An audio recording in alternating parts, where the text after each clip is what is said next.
สบายดีทุกคนวันนี้ก็สิพามาเบิงน้องที่สองนี่ก็เป็นน้องหน้าบ้านคลิปก่อนคือน้องอยู่หน้านอกคลิปนี้สิเป็นน้องหน้าบ้านเวลาเขาหน่อยต้องถ่ายเวิร์ดจะเป็นต้นห้างโยงต้นห้างโยงอันนี้ก็เป็นต้นมะม่วงส่วนนี้จะเป็นต้นย่อปลูกต้นใหม่ไว้ได้เลยนะรอบน้องต้นกกทอนนี่บรรยากาศล้อมหัวไปหัวกับบัวไปเตออยู่หรอกย่ามแดงกับงัวหมุนลงมากินน่ะล้อมไปพอได้กันจะหน่อย น้ำยังเดือกเลยนี่ทุกคนโคตรเดือกได้น้ำนี่ถ่วมหัวยืนมือความเดือกตรงกลางตอนนี้น่าจะยังเดือกอยู่ประมาณ1.80 เมตร90ถึง2 เมตรได้เลยนะเพราะว่าน้องนี่โจกลงเดือกเพราะว่าเขาขุดเอาดินไปถมทางในหนทางที่เขาถมเมื่อก่อนมันเป็นแบบ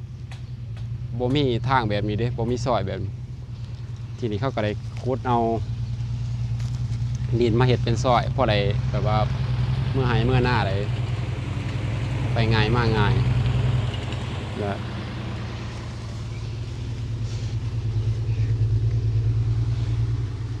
ขุดเอาดินนี่ครับบ่ได้ขายได้ดินนี่ดินเพื่อกาเอาไปถมท่าแล้วก็เฮาได้แค่น้องเฮาอยากได้น้องเฮาก็แค่เอาดินในเพิ่นขุดไปถมท่าเฮาบ่ได้เงินหยังเลยนะมีแต่เสีย ไหลอย่างเดียวขึ้นไหลน้องปลานี่แหละ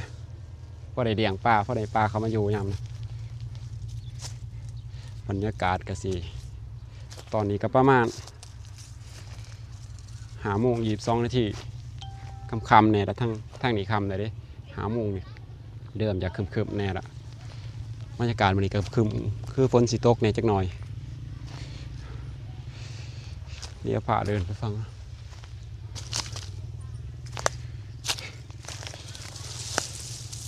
ปลาหน้าบ่อนะมีปลาบ่อปลาซิวก็ได้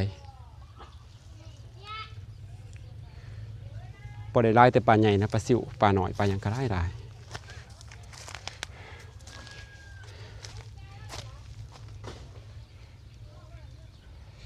มีแต่ต้นไหนกับต้นทอน2 ต้นใหม่ก็ได้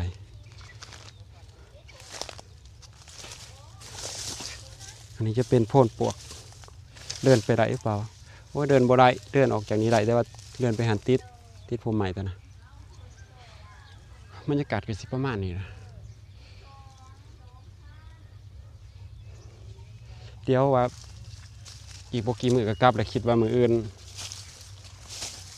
ถ้ากลับมาจากในเมืองบ่คำกับว่าสิส่วนเขามาลงเอาปลาอยู่นี่แหละไปกินสุ่มกันโอ้ว่าสิได้ทำได้ละอุ้ยตัวใหญ่นะนี่บอลโอ้มีป่าใหญ่เด้อมืออื่นเจอกันเดี๋ยวมืออื่นสิพาปลาขวกมาลง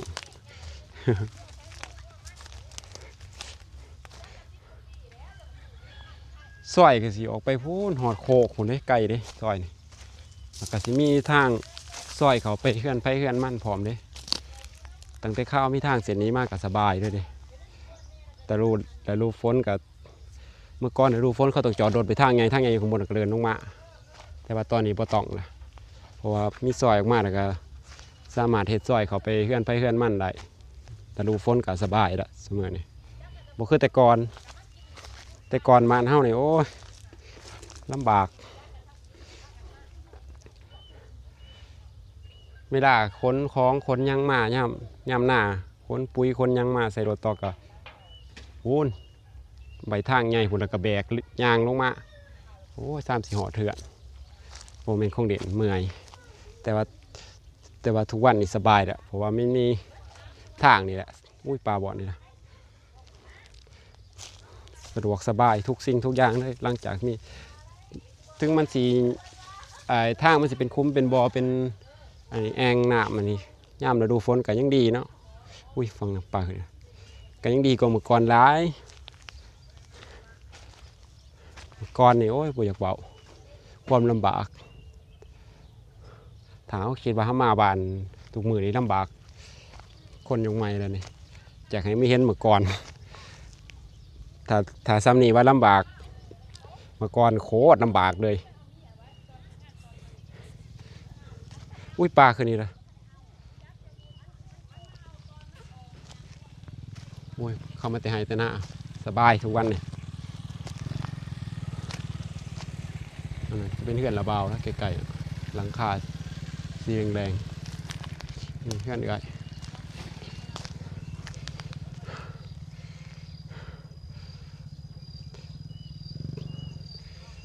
บริเวณรอบๆซ้ายก็สีเจือนลงแล้วนะเพราะว่ามันหลายปีเลยซ้ายตัวนี้ประมาณ10 กว่าปี10 ปีกว่าแล้วนะถ้าจำบ่ผิดนะที่ขุดซ้ายตัวนี้ว่าที่ขุดน้องตัวนี้ลง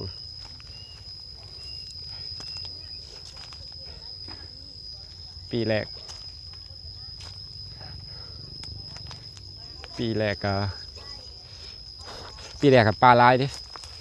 โมได้ปล่อยจักตัวเลยแต่ว่าโอ้เวลามาเอาโหดร้ายเลยป่าจังมาแต่ไซแต่ว่าหลังๆมานี่มันก็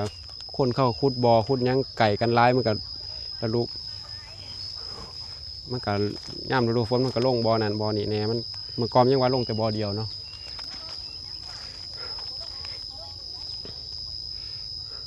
โอ้เสียงมีอีหองขึ้นหัวสมัยก่อนเลยเนาะสมัยเป็นเด็กหน่อย5 หลอดตีนมีอีนะตามต้นทอนนี่สิแหละโอ้ยมวนที่ใช่สมัยก่อนอะออกไปตั้งหมู่บ้านตั้งยังกะโอ้ยเมื่อยสำเร็จกะมวนมีหมูได้อีแม่งใหม่ก็ได้แต่มาทุกวันนี้มันก็ทุกอย่างมันก็เริ่มห้ายาก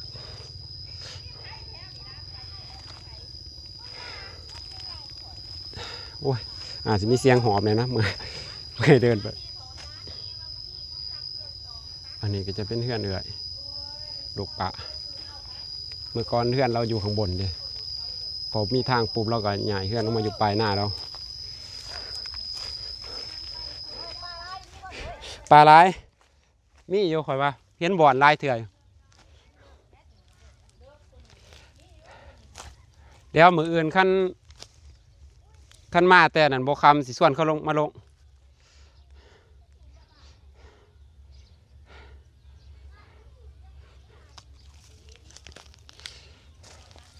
ตรงนี้ตรงที่ต้นมันต้นทุกคนเมื่อก่อนนี่ขอบซ้ายอยู่ฝนได้เมื่อก่อนนะขอบซ้ายอยู่ฝนได้แต่มาทุกมือนี่เหลื่อมเจือนลงไปนะนี่ก็เป็นมันต้นมันต้นนี่ก็เก่าแก่ขนาดบางเสียต่อมันเลย ต่อโคตรใหญ่ด้วยแต่บุหัวสีมีหัวเลยบ่อันนี้บ่เป็นมันสับปะรังนะมันต้นนะเนี่ย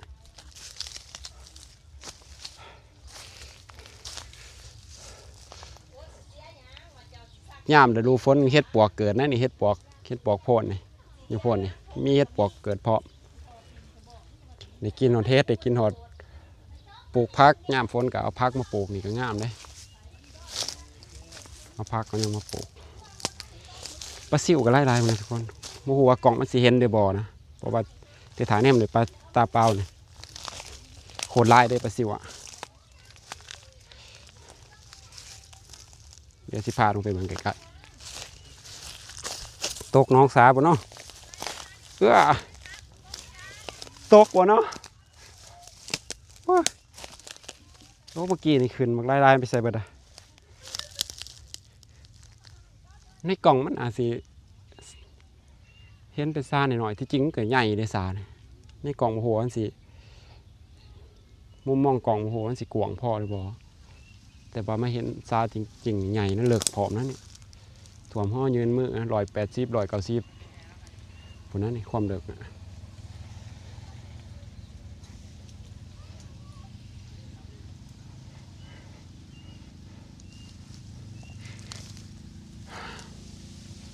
บ่ได้เอาเหอะเอายังลงใบอุ้ยขึ้นอ้อมขางอ้อมแอวก็มีแต่เฮือนคนนะน้องตัวนี้อยู่ปลายหน้าเลยนะบ่ได้อยู่ไกลเฮือนนั่นเนี่ยเฮือนอยู่ข้างบนพวกเป็นซอยเข้าไปอีกเฮือนนี่อยู่สุดขอบหน้าเลยนะสุดขอบแดนด้วยน้องตัวนี้ อ้ยลมเย็นนะไปอุ้ยโอ้ยจะให้ลมเย็นจังสีทุกมือเด้เนาะ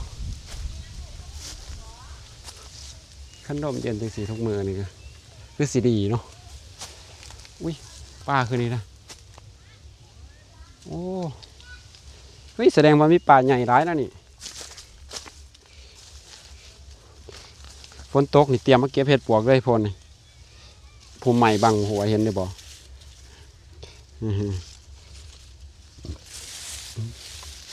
เห็ดปวกเกิดนั่นนี่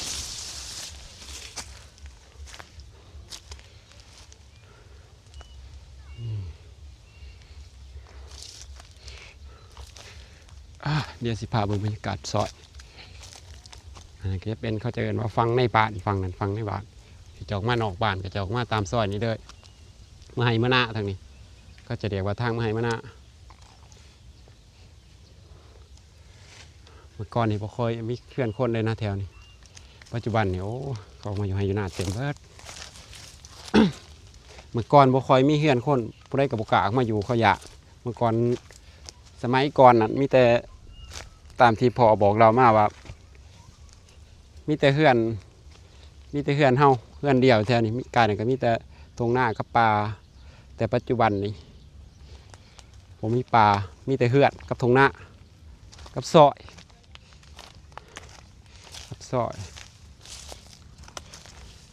ตัวนี้ก็จะเป็นหน้าลุงเขาจะออกไปฟังนั้นตรงนั้นก็ทางเดินลงมาหน้าอะไรนะฟังนั้นแต่รูฝนเขาก็เดินลัดลงทางนี้เขาก็โค้งอยู่นะเรื่องว่าอยากลัดกับเรื่องว่าอยากยางลัดกับจะมีซอยไปทางนั้นแล้วก็ซอยลงหอนหน้าด้วยนะถุงมือนี่สบายด้วยครับไปเรื่อยแล้วก็สิมีซอยลงไปจนหอดเทียงหน้ากระท่อมเทียงหน้าแล้วฝั่งดาวเอิญกับเอิญเทียงหน้าฝั่งไทยอาจเอิญกระท่อมหรือเปล่าโบแน่ใจกระท่อมเทียงหน้า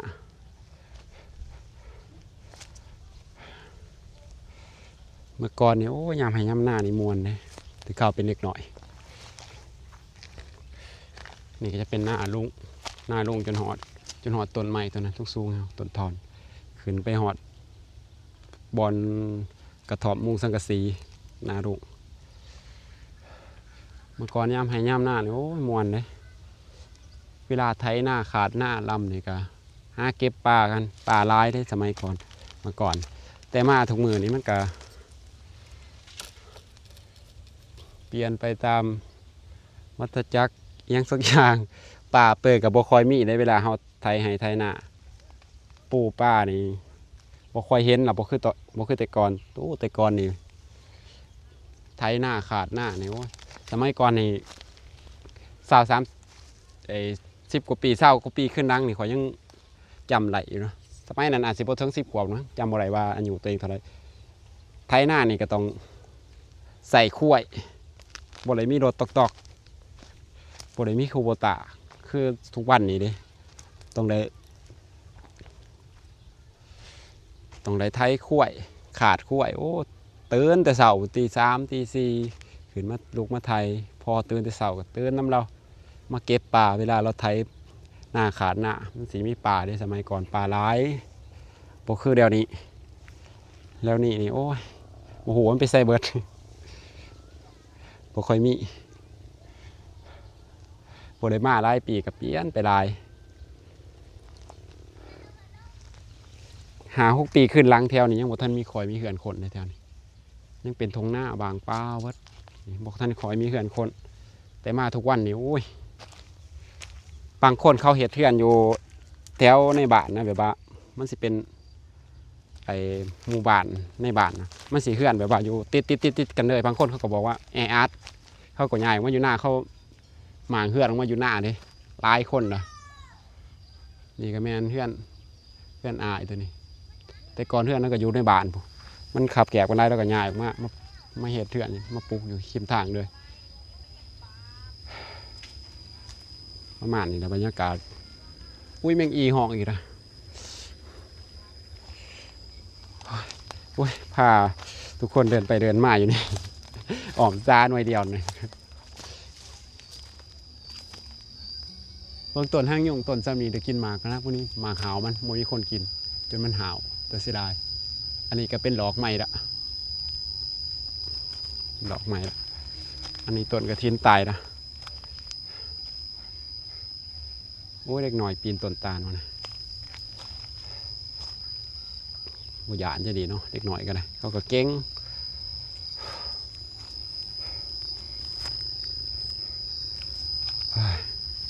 โอ้ยเดินไปเดินมาเดินเมื่อยโอ้มันกระถิน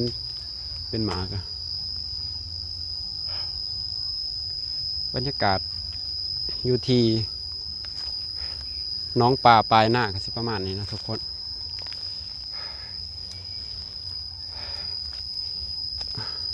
บรรยากาศก็สิมีแต่ซ้ำนี่แหละ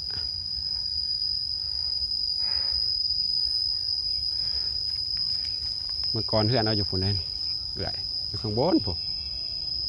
วันนี้ทางมาหอดแล้วก็หมางลงมาแล้วก็มาเห็ดอยู่นี่เป็นตูเป็นอะไรนี่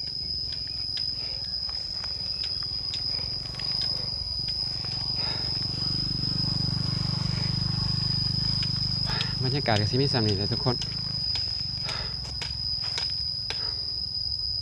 เดี๋ยวตอนนี้มันขาเบิ่งนี่5:36แล้วสำหรับคลิปนี้ก็สิขอจบลงเพียงเท่านี้ทุกคนสำหรับใครที่ผ่านมาเห็นคลิปนี้ก็ฝากกดไลค์กดติดตามในด้วยทุกคนคอมเมนต์เป็นกำลังใจให้ส่องน้อยๆส่องมือใหม่ส่องนี้ในเด้อบ๊ายบายเจอกันใหม่คลิปหน้า